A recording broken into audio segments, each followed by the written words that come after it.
ఈ మూలపేట తెలుగు మాట్లాడుతున్నప్పుడు ఈ ప్రాంత అభివృద్ధి అండి, ఈ ప్రాంత అభివృద్ధే కాదు మూలపేట. ఆవాల మన పెద్దలు, మన పార్టీ అధ్యక్షులు, మాజీ ముఖ్యమంత్రి జగన్మోహన్ రెడ్డి గారు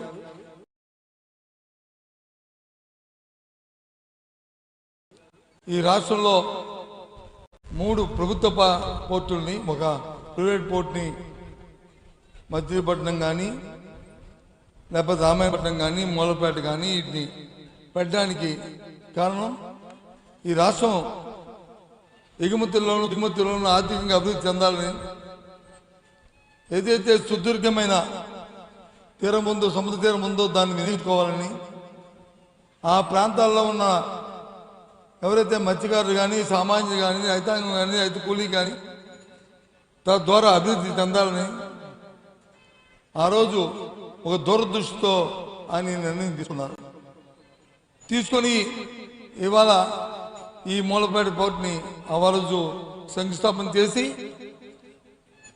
ఏది ఎప్పుడో ఏదో చేయడమే కాకుండా దానికి కావాల్సిన ఆర్థిక వనరులని, దానికి కావాల్సిన ఏజెన్సీని కూడా ఫిక్స్ చేసి 2 విడతలుగా ఆ పోర్టును వచ్చి ఆయన కట్టాలని నిర్ణయం తీసుకుంటూ గత 24 ఎన్నికలు చివరి నాటికే మొదటి దశ పూర్తవ్వాలి, ఆపరేషన్ స్టార్ట్ అవుతూ 2వ దశ పనులు ప్రారంభించాలని ఆ రోజు పెద్దలు జగన్మోహన్ రెడ్డి గారు, ఆయనతో ఉన్న కేబినెట్ సహచరులు, ఈ జిల్లాలో ఉన్న స్థానిక పెద్దలు, నాయకులు అందరూ కూడా ఇవాళ నిర్ణయం తీసుకున్నారు.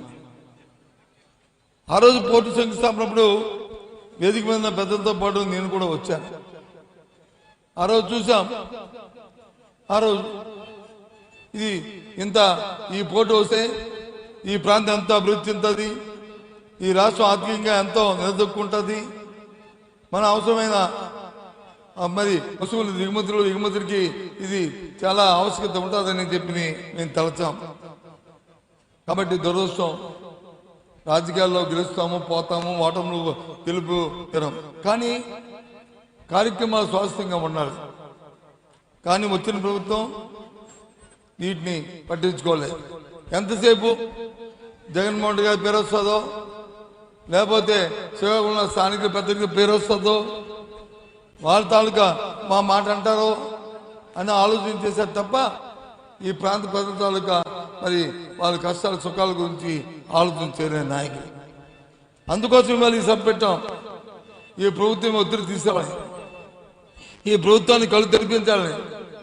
మీరు చేస్తున్న ఆలస్యము, మీరు చేస్తున్న ఈ నిర్లక్ష్యం, దానివల్ల ఈ ప్రాంతం కాకుండా రాష్ట్ర అభివృద్ధికి చేటవుతుంది.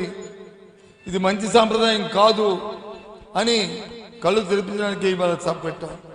అంతేగాని ఎవరినో విమర్శించడానికో, ఎవరినో పట్టుకొని వాళ్ళని పొగడ్డానికో ఈ కార్యక్రమం కాదు. ఎందుకంటే రాజకీయాల్లో ఒక చట్టబద్ధత ఉండాలి, ఒక కమిట్మెంట్ ఉండాలి. అంతేగాని మైకి నా చేతిలో వచ్చింది కదా అని ఇష్టం వచ్చిన మాట్లాడే అనే సాంప్రదాయం కాదు.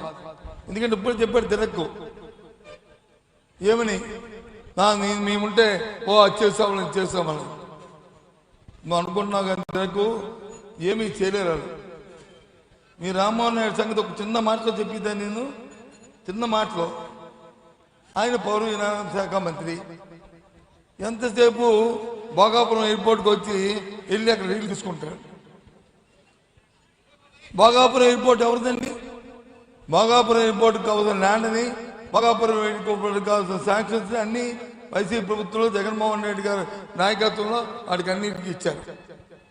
శంకుస్థాపన చేసి ఈ నెలాఖరికి, వచ్చే నెలాఖరికి దాన్ని ఇవ్వాలని ఓ ప్రైవేట్ సంస్థ, జిఎంఆర్ సంస్థకి మన జిల్లా ఆయనకే దాన్ని కట్టబెట్టారు.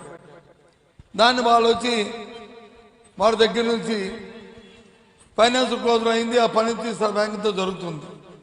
అది వచ్చి ఏదో గత చెప్పుకుంటున్నాం, కానీ అతనికి సంబంధించిన శాఖలో విజయవాడలో నువ్వు ఫ్లైట్ దిగుతావు, వైజాగ్ ఎక్కుతావు, విజయవాడ దిగుతావు, జగన్మోహన్ రెడ్డి కళ్ళకి వెళ్తావు.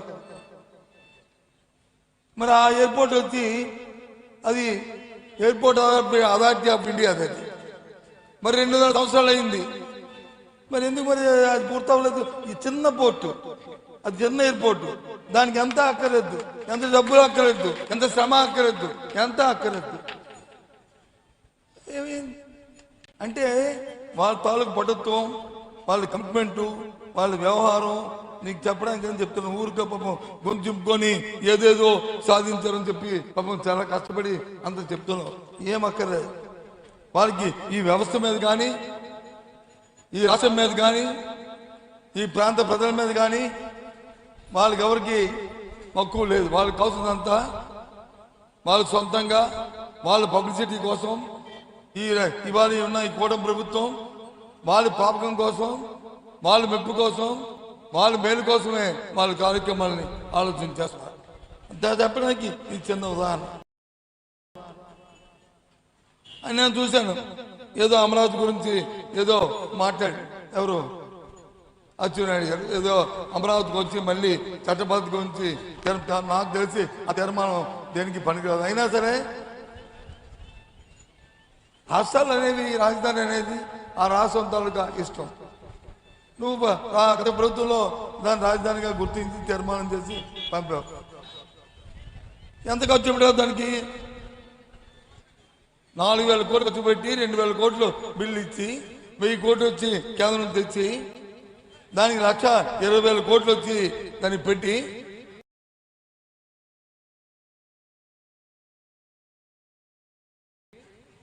మరి నీ 5 సంవత్సరాల్లోనే 2,000 కోట్లు ఖర్చు పెట్టి 2,000 కోట్లు బాకీ పెట్టి వెళ్ళిపోతే ఇన్ని సంవత్సరాల్లో అది కంప్లీట్ అవుతుంది. నిజంగా రైతుల పట్ల కానీ నీకు సొత్తుంటే, అలాగే ఈ రైతుల పట్ల కానీ నీకు సొత్తుంటే, నీ తాలూకా ఆలోచన కానీ ఆలోచన ఉంటే ఈ కార్యక్రమం జరుగుతుందా? ఊరిగా ఓదో నోరు ఉందని ఊరిగా మాట్లాడుతూ ఒక పక్క చంద్రబాబు నాయుడు, ఒక కొడుకు, ఒక పక్క వచ్చి ఆ కూటమి నాయకులు, ఒక పక్క ఈయన ఇస్తారు రాజ్యంగా మాట్లాడుతున్నారు. ఇక్కడ కూర్చున్న ప్రధాని కానీ వేదిక మీద పెద్దలందరూ అడుగుతున్నాను. ఈ ప్రాంతానికి సంబంధించిన నాయకుడు స్వర్గీయ అరుణాయుడు గారు చనిపోయి ఎక్కడ ఉన్నారు కానీ ఆత్మ ఎక్కడ ఉన్నారు కానీ ఆయన అధ్యక్షతన కమిటీ చేశారు రాష్ట్ర విభజన కోసం. తెలుగుదేశం పార్టీ వాళ్ళు ఏం చెప్పారండి? రాష్ట్ర విభజనకి మేము వ్యతిరేకం కాదు అని చెప్పి ఆయనతో తీర్మానిపించారా లేదా? ఇది వాస్తవమా అవాస్తవమా? ఇది నేను చెప్తుంది అబద్ధమా? చెప్పండి, దానికి సమాధానం చెప్పండి. అచ్చెన్నాయుడు గారు, నువ్వు మీ నాయకులు మీరు రాజకీయాల కోసం చేస్తూ ఇవాళ వచ్చి మరి పెద్దగా మేము వచ్చి నీతివంతుల్లా మాట్లాడుతూ ఇవాళ కార్యక్రమం చేస్తే రాజకీయాల కోసం ఎంతకైనా మీరు తెగిస్తారు, రాజకీయాల కోసం ఎంత స్థాయినైనా దిగజారుతారు. కానీ అది కాదు రాజకీయాల కోసం. మనం అన్నిటికీ మనం కమిట్మెంట్ ఈ సొసైటీకి మనం బాధ్యత వహించాలి. అధికారంలో ఉన్నప్పుడు ఏం కార్యక్రమం చేశామో ఆ కార్యక్రమాన్ని గుర్తెరగాలి. కాబట్టే జగన్మోహన్ రెడ్డి గారు మీ దగ్గర వచ్చి మీ దగ్గర ఆ పలాసలో కిడ్నీ ట్రాన్స్ప్లాంటేషన్ హాస్పిటల్కి ఎంతమందో ఈ ప్రాంతంలో ఉన్నారు ప్రజలు కిడ్నీ వ్యాధితో బాధపడుతున్న నేపథ్యంలో డయాలసిస్ చేసుకుంటూ ఎంతో మంది ప్రతి ఊర్లోనూ ఒక 2 పేషెంట్, ప్రతి ఇంట్లోనూ ఓ పేషెంట్ నేపథ్యంలో మరి జగన్మోహన్ రెడ్డి గారు చేసిన కార్యక్రమం నువ్వు మర్చిపోయావా? సరే, ప్రభుత్వాలు వస్తాయి పోతాయి, కానీ చేసిన కార్యక్రమాలు స్వాస్థ్యంగా నిలబడతాయి కదా, ఉంటాయి కదా, అవి ఆలోచన చేసుకోవాలి కదా. కాబట్టి ఇవాళ ప్రభుత్వానికి హెచ్చరిస్తున్నాం, ప్రభుత్వానికి చెప్తున్నాం. ఏదైతే ఇవాళ ఈ ప్రాంతంలో మోల్పేట పోర్టునెత్తి మొదటి కోసం 4,300 కోట్లలో 2,900 కోట్లతో మొదటి కార్యక్రమాన్ని మరి ప్రారంభించామో అందులో ఏవైతే 60-70% పనులు 60% పనులు పూర్తి చేసి 70% పనులు పూర్తి చేశామో దాని వెంటనే ఇప్పుడు 2 సంవత్సరాలు అయింది. ఆ 30% పనులు మీరు పూర్తి చేయలేరా? ఏం వాళ్ళకి మీకు ఇంకా సెట్టింగ్ అవ్వలేదా? వాళ్ళకి మీకు ఇంకేమీ కార్యక్రమం జరగలేదా? దేనికోసం వెయిటింగ్? దాంట్లోనూ కార్యక్రమేనా? అది ప్రజల పనికి వస్తుందా, ప్రజల పనికి రాదా, అది వ్యవస్థ పనికి వస్తుందా, వ్యవస్థ పనికి రాదా, అది రాష్ట్రానికి అభివృద్ధి పనికి వస్తుందా, పనికి రాదా, ఆలోచించుకోక్కర్లేదు. ఇదే కార్యక్రమం. ఇది న్యాయమా? వీళ్ళు వచ్చి అంటే పెద్ద కబుర్లు చెప్తారు, ఆ పెద్ద కబుర్లు వచ్చి చెవిలో పూట్టుకొని మన ఈ రాష్ట్ర ప్రజలందరూ వినాలంట. ఇది నాయకత్వం. నాయకత్వం ఆలోచన చేయండి. ఒక విషయాన్ని వేదిక ఆ టీవీ ద్వారా అడుగుతున్నాను. మీరు వెళ్ళండి, ఈ మీటింగ్ అయిన తర్వాత వెళ్ళండి. ఈయన వ్యవసాయ మంత్రి కదా, ఈ మంత్రి గారు ఈ ప్రాంతంలో మొక్కజొన్న వేస్తే మొక్కజొన్నకి కనీసం మద్దతు ధర వచ్చిందా అడగమనండి. మద్దతు ధర కొంటున్నారా అడగమనండి. ధరలు కొనట్లేదు. మన బతిగా మనం ఏం చేస్తున్నాం? మన బాధ్యత కాదు. మనకు సిగ్గు అనిపించట్లేదు, మనకు బాధ అనిపించట్లేదు, మనకి ఇబ్బంది అనిపించట్లేదు. ఏంటిది?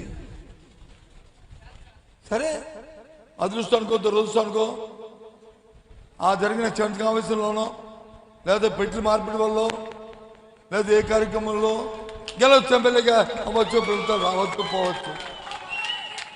కానీ ఇది కాదు, చేయాలి కదా కార్యక్రమాన్ని.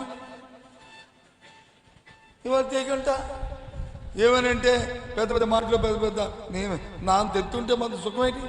పని కావాలి కదా. మేము మనుషులు పెరిగాం, మనుషులు పెరిగితే సుఖమేంటి? ఆ పని దానికి తగ్గట్టు పని చేస్తే ఆ కార్యక్రమం మాకు ఏదైనా మంచి పేరు ఏదైనా ఉంటుంది.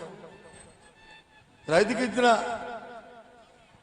ఇవాళ విధానపరమైన నిర్ణయం అని చెప్పి మీ ఇన్సూరెన్స్ డబ్బులనే ఇవాళ లేదు. ఇన్సూరెన్స్ ఇవ్వట్లేదు రైతులకు ఇన్సూరెన్స్ రైతు కట్టుకోమన్నారు. ఆ రోజు జగన్మోహన్ ఉన్నప్పుడు జగన్మోహన్ రెడ్డి కట్టేవాడు, ఆ ప్రభుత్వం కట్టేది. ఏది ఇవాళ మీ దగ్గర మామిడి తోటలు జీడి తోటలు ఉన్నాయి కదా.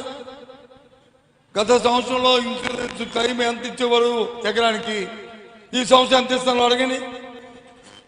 సగం మరి ఇన్సూరెన్స్ కంపెనీలే క్లెయిమ్ తగ్గించాలి చూడండి. ఇది అవాస్తవం అడగండి. వెళ్ళండి టీవీలో రేపు వెళ్ళి ఇంటర్వ్యూ తీసుకోండి. ఒకవేళ నేను తప్పు చెప్తే నేను క్షమాపణ కోరుతాను. ఎందుకు తగ్గించవలసి వచ్చింది? ప్రభుత్వం వచ్చి ఇన్సూరెన్స్ కంపెనీకి వచ్చి ఆ తాలూకు ప్రీమియం కట్టకపోవడం వల్ల తద్వారా రైతులు వచ్చి వేసి పంట వేసిన రైతులు ఇవాళ నష్టపోతున్నారు. ఇవాళ ఇది వాస్తవం కాదా? ఇది నిజం కాదా? ఇవాళ వచ్చి పెద్ద పెద్దగా మాటలు చెప్తుంటే ఇవాళ ఇదేంటిది? ఆలోచన చేసుకోవాలి. కాబట్టి ఇవాళ ఇంకా 2 సంవత్సరాలు ఉంది. మేము శంకుస్థాపన చేసే పనులు ప్రారంభించాం. మా అచ్చెన్నాయుడు మన ఏం పేరు మన రామ్మోహన్ నాయుడిని మాట్లాడే సుఖంది. చంద్రబాబు నాయుడు ఆలోచన బాగలేదు. చంద్రబాబు నాయుడు ఆలోచనే దోపిడీ. మా ఇంటికి వస్తే ఏమిస్తాం, మీ ఇంటికి వస్తే మా ఇంటికి వస్తే ఎంతేస్తాం, మీ ఇంటికి వస్తే ఏమిస్తాం అంట. వీళ్ళు ఏం చేస్తారు పాపం? వాళ్ళకి ముందు సెట్ అయితే అప్పుడు ఇక్కడ సెట్ అవుతాయి, లేకపోతే సెట్ అవ్వవు. ఇవాళ ఈ కార్యక్రమాలు ఈ రకంగా జరుగుతున్నాయి. కాబట్టి ఆలోచన చేయమని కోరుతున్నాను. ఈ ప్రభుత్వానికి ఇంకా ఎండా 100 ఏళ్ళు, ఇంకా 2 సంవత్సరాల టైం ఉంది. కనీసం ఆ మొదటి పెడతా ఆ కార్యక్రమం చేయండి. చేసి అప్పుడు 2 వరకు వెళ్తే కనీసం అదేనా పూర్తి చేసుకునే ఒక పేరైనా ఉంటుంది. అది ప్రారంభిస్తే అంతేగాని ఎవరికో పుట్టిన పిల్లలకు వచ్చి పేరు పెట్టుకుందాం అనుకుంటే అది చాలా తప్పు. అది మంచి సంప్రదాయం కాదు. పెంచుకో, తప్పులేదు, పలానా పిల్లల్ని పెట్టుకున్నాను, కానీ పేరు పెట్టుకోవద్దు దయచేసి. అది నా రిక్వెస్ట్. ఇది నా విమర్శ కాదు ఇది. ఎందుకంటే రాజకీయాల్లో ఒక మాటని దయచేసి అందరికీ మనం చేస్తాం. ఎవరినైనా పొగడొచ్చు, ఎంతైనా పొగడొచ్చు. ఓ ఇంద్రుడు, చంద్రుడు, దేవేంద్రుడు అనొచ్చు. ఎవరినైనా విమర్శించామంటే అది ఉట్టుపోదు. ఆ విమర్శ మళ్ళీ మనకు వస్తుంది. కాబట్టి జాగ్రత్తగా విమర్శించాలి. కాబట్టి నేను జాగ్రత్తగా ఆలోచించుకునే చెప్తున్నాను. ఆలోచించుకొని చెప్తున్నాను. కాబట్టి ఆ పేరు తెచ్చుకోవడానికి కనీసం ఈ వెంటనే పంచండి. ఏంటి అడుగుతున్నానండి, ఈ వేదిక మీద ఉన్న వాళ్ళందరం కూడా మాజీ మంత్రులు, ఒక మాజీ శాసనసభ్యులు, లేకపోతే ప్రెసిడెంట్ ఉన్న ఎంఎన్సీలు, లేకపోతే జిల్లా చైర్మన్లు, లేకపోతే జిల్లా అధ్యక్షులు, అంటే ఎంతో కొంత బాధ్యత ఉన్న వ్యక్తులు, అంతేగాని బాధ్యత విస్మరించిన వ్యక్తులం కాదు, ఏదో చట్టాన్ని చేతితో తీసుకున్న వ్యక్తులం కాదు. మీ పోటీ చూస్తామంటే మీకేంటి బాధ? పోనీగో 50 మంది 70 మంది అడుగుతున్నారు, కాదండి ఒక 20 మంది రండి, 25 మంది రండి, వెళ్ళండి అని చెప్పచ్చు కదా. మీరు ఎందుకు చెప్పలే? ఏంట బెరుకు, ఏంట బెరుకు, ఏంట కార్యక్రమం అంటే ఏంటి? మేము చట్టాన్ని చేర్చుకున్న వ్యక్తులు కాదు, మేము గౌరవంగా మర్యాద ఇవాళ రాష్ట్రంలో పరిపాలిస్తున్నారా పార్టీకి చెందిన వ్యక్తులు, బాధ్యత వ్యక్తులు. కానీ ఇదేంటిది? మీరు వచ్చంటే నీతి చెప్తారంట, ఆ కుటుంబంలో నాయకులు వచ్చి ఓ చొక్కా దింపుకొని అది ఆవేశపడిపోయి ఊగిపోయి ఇష్టం మాట్లాడారు. ఇప్పుడు ఏమైంది? ఊగిపోవడం ఎందుకోసం మీరు మమ్మల్ని అన్నికంటే ఆపుతున్నారు? ఎందుకోసం మీరు మమ్మల్ని వచ్చి అక్కడికి వెళ్తే మీకు వచ్చిన ఇబ్బంది ఏంటి? ఒక 25 మంది వెళ్ళి మేము చూసి వస్తే తప్పేంటి? మీకేంటి నష్టం చెప్పండి? ఈ ప్రభుత్వానికి వచ్చిన ఇబ్బంది ఏంటి చెప్పండి? ఒకవేళ ఏదైనా తప్పు జరిగితే అక్కడ దాన్ని బాధ్యత వహిస్తాం కదా, మేము బాధ్యతగా మనుషులే కదా. కానీ ఏమేనంటే ఇగో చట్టాన్ని చేతితో చూసుకున్నారు, అది ఇది అని వాళ్ళు ఎక్కువ మాటలు చెప్పడానికి. ఇది ఇవాళ ఈ ప్రభుత్వం తాలూకా పనితీరు. ఎంతకాలం చంద్రబాబు నాయుడు గారు ఇలాంటి పరిపాలన చేస్తావు? భయంతోని బెరుగుతోని భయంతోని ఎంతకాలం పరిపాలిస్తావు? నీ వెనకాల తందానంటే తందానంటూ ఇంకో 2-3 తయారయ్యారు.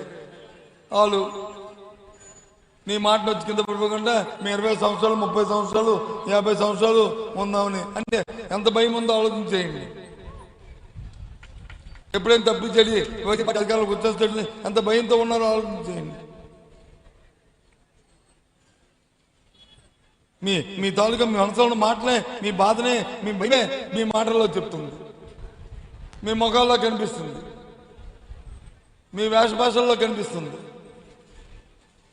ఎందుకంటే మీరు చేస్తున్న పనులవి ప్రజావ్యతిరేకమైన విధానాలు అవలంబిస్తారు. ఏదో సూపర్ 6 అన్నారు, 7 సూపర్ 6 సూపర్ 8 7 సూపర్ 8. కనీసం ఓ పేదవాడికి వచ్చి ఓ పెన్షన్ ఇచ్చిన పాపాన పోలని తీరుబడి నువ్వు వచ్చి సూపర్ 6 సూపర్ 8. నిన్న పెద్ద అడ్వర్టైజ్మెంట్ 2 లక్షల ఇల్లు. ఎవరు చేశారు బాబా 2 లక్షల ఇల్లు? ఎవరిచ్చారు స్థలాలు? చెప్పు చంద్రబాబు నాయుడు గారు వచ్చి ఇది మరేమనంటే మళ్ళీ అమ్మ జగన్మోహన్ రెడ్డి గారికి వచ్చి ఏదో పోబియా ఉంది, ఆయన వచ్చి ఇలాంటి మాటలు మాట్లాడుతున్నారు అన్నారు. ఇది వాస్తవం కాదా? కాబట్టి దయచేసి ఇక్కడ ప్రధానంగా సోదరులందరినీ కొడుతుంది ఏంటంటే ఆలోచన చేయండి. ఈ ప్రభుత్వ వ్యవస్థ కోసం, ఈ రాష్ట్ర అభివృద్ధి కోసం ఆలోచన చేస్తున్న ప్రభుత్వం కాదు. సొంతం కోసం, స్వార్థం కోసం, వారి ప్రాపకం కోసం, వారి తాలూకా పబ్లిసిటీ కోసం, వారి ప్రచారం కోసం ఇవాళ చేస్తున్న ప్రభుత్వం. కాబట్టి ఇవాళ ఈ కార్యక్రమం చేస్తుంది. ఈ రాష్ట్రానికి తగదు. ఈ రాష్ట్ర అభివృద్ధికి ఇది చేయాలంటే ఓ ప్రణాళికాబద్ధంగా పోవాలి. ఏమైనా మాట్లాడితే ఆ వైజాగ్లో వచ్చి ఏమనంటే అది తెచ్చాం, ఆ గూగుల్ మేము చెప్పక్కర్లేదు, అదని చెప్పాడు, అది ఎవరు తెచ్చారు?